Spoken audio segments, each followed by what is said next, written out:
Oh, I curse the day that I sailed away from the dear old Isle of Green, on a foreign strand where I now do stand, and the deep sea rolls between.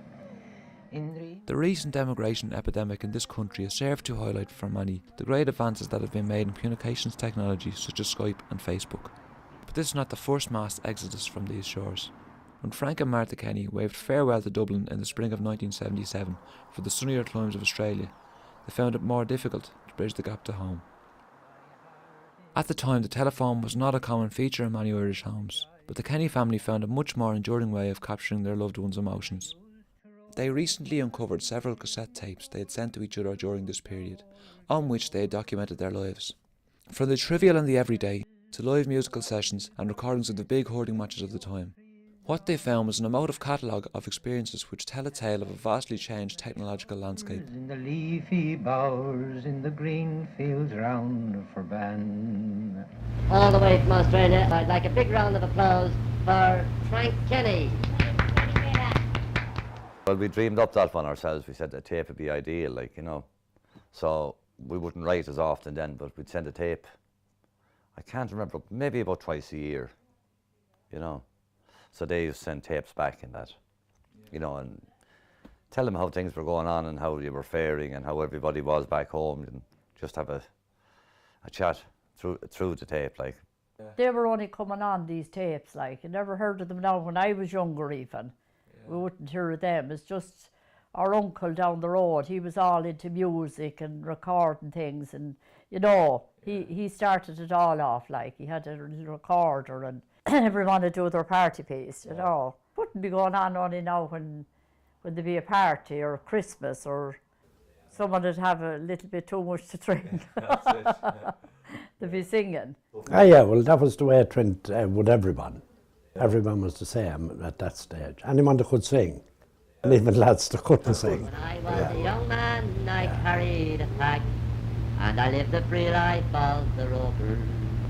From the Murray's free basin to the dusty outback, I was Matilda all over. Then in 1915, my country said, son, give over your rambling, there's work to be done.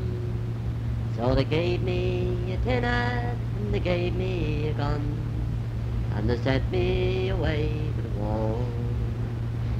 And the band played waltz and Matilda. It was really new, because you didn't have anything like that, before. You had the voice, and you'd recognise the voice, which was great, Yeah. They were glad to hear from them as well, and hear your parents talking, So, you'd be looking forward to putting on the tape on your recorder there and listening to it, and you keep those, of course. People would be shy talking enough. They'd be shy enough talking now on the tape, I was a bit nerve-wracking at the time. No more than today. When you're not used to it, This is Frances here, going to give you a little verse of a song. I'm tired now after a hard morning's baking for the weekend, but I'll have a go anyway and do the best I can.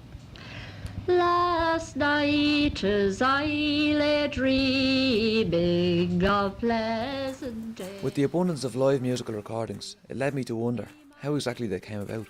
It wouldn't be really set up. It'd be just when the music would start, they'd be recording it, but no one else would be minding, really. They'd be in the house, There'd always be a sing-song. A couple going home from the pub and go in and they'd sing there for a couple of hours. He looked like a man with a foot in the grave and scarce the strength of a louse. But he lifted his big old jaw on the bar and he said, drinks for the house. I'm going up now to the shop for a paper, so while I'm away I'm going to hand over to my elegant little wife, Martha. I'm sending me a tape of the old tones, because on the tape saying it's a long way from Clare to here, and we had the tapes in the car and it was so hot that the tape melted. It was lovely to hear the tape and to hear the voices. It was like they were here, It was, yeah. It was lovely.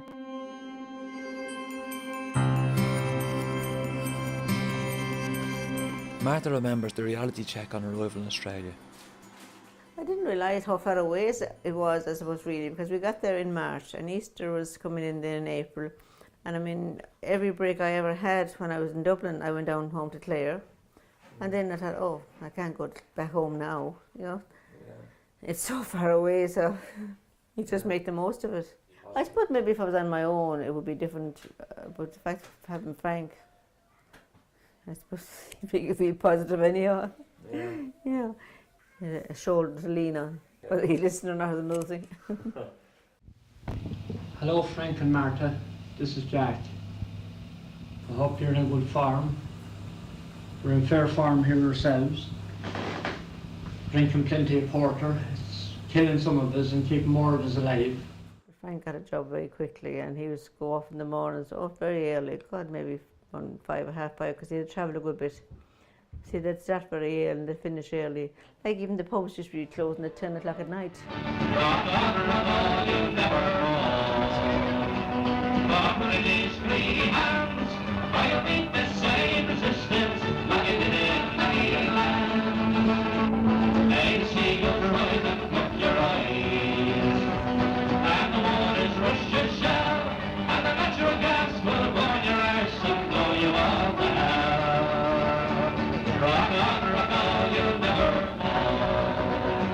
Sean Madden, he was the Irish fella and he played in a group.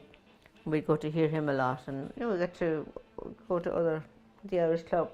There was a big Irish population there and a lot of them were involved in the construction industry.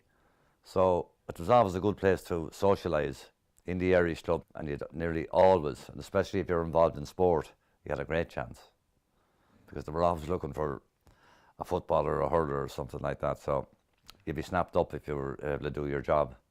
In Red Hill, there was a possum on the roof. And it was a lovely little thing, you know. A real furry little animal, you know. And they liked eucalyptus trees and that, like, you know, you see them flying up the trees and nibbling at the leaves and that, like, you know. Yeah, you hear them running along like the roof, you know. This is Ma'am.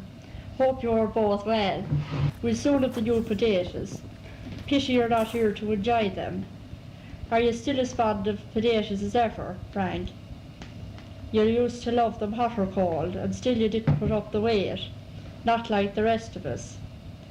We have very dull weather here presently, and we have an awful lot of new houses and new people. Everyone is very strange.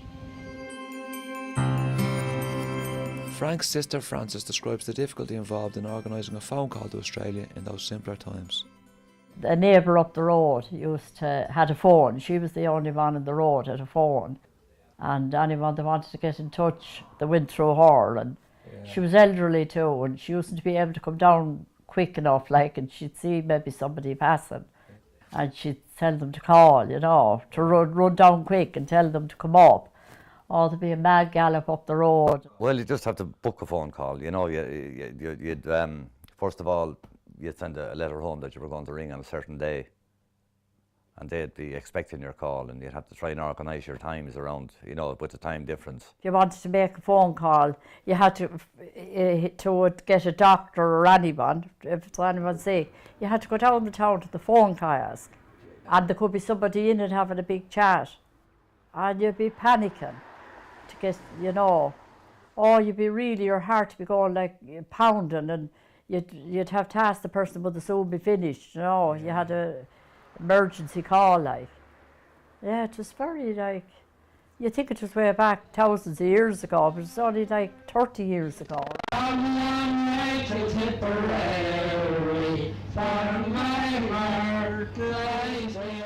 That morning there was great excitement.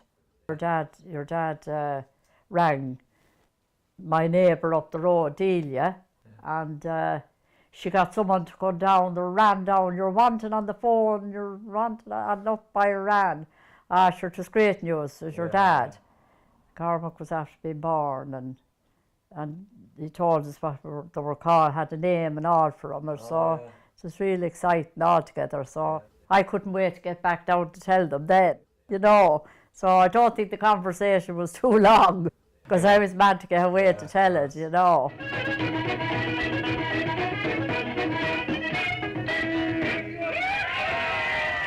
Wednesday night now, and we're both sitting down here watching television. Colour television too, actually. The black really comes out very clear.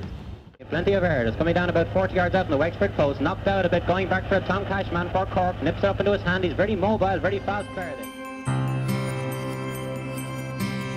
Frank and Martha returned home in 1980 after 3 years in exile and raised a family in Dublin. Frank remembers now how his preconceptions about Australia didn't quite match the reality.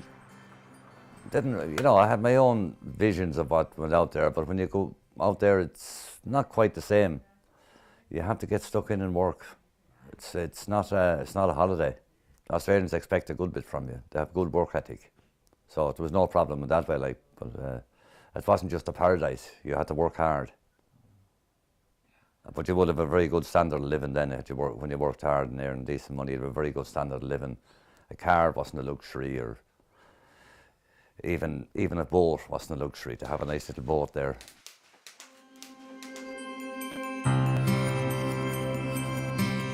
As the dawn of the internet has facilitated our access to far-reaching corners of the globe in an instant, the cassette tape has been driven into extinction, and the days of the letter are few and far between.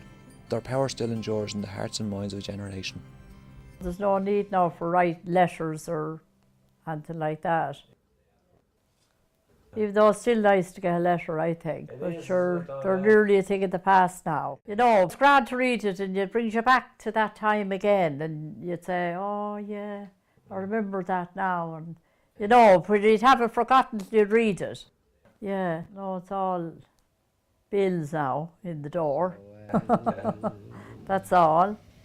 She took and kissed the forest flower once and softly said to me, this flower I found in Thomas Street in Dublin fair, said she. Its name is Robert Emmet, the youngest flower.